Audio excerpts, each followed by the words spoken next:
When casting metal, jobbing moulding is ideal where small numbers of components are required at minimum cost.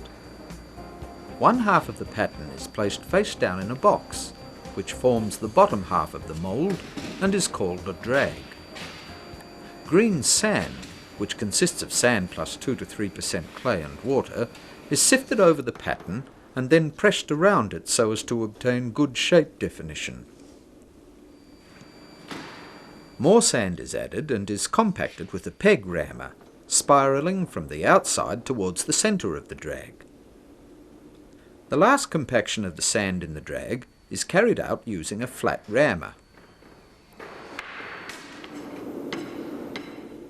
The excess sand is struck off and the drag turned over, revealing the pattern and mould joint face. Talcum powder, which acts as a parting agent, is dusted onto the surface. The top half of the pattern is added. The pattern for the riser and for the tapered down sprue are positioned on the drag, and the runner, a groove which allows the metal to flow between them, is marked in. The riser will also act as a head to feed the casting and as a swirl gate to clean the metal before it enters the mould. The top box, called a cope, is placed on top of the drag. The riser and down sprue are replaced. As before, fine sand is pressed around the pattern and the cope is rammed up. The top is struck off.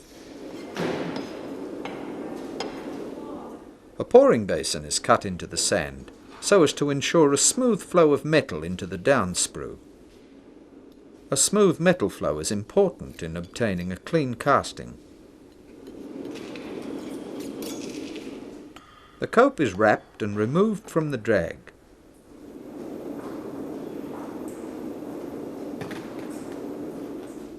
An ingate is cut from the riser into the pattern. In the other half of the mould, the cope, the runner between the down sprue and the riser is cut in.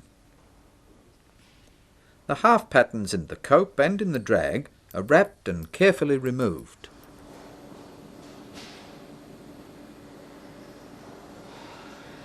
A core is placed in the cavity left by the pattern and forms the hole that is present in the final casting. The cope and drag are reassembled.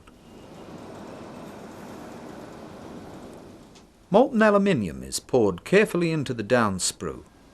The metal spins as it fills the riser. The metal is allowed to cool and solidify. One of the big advantages of green sand moulding is that the sand can be recycled, and the process is essentially pollution-free.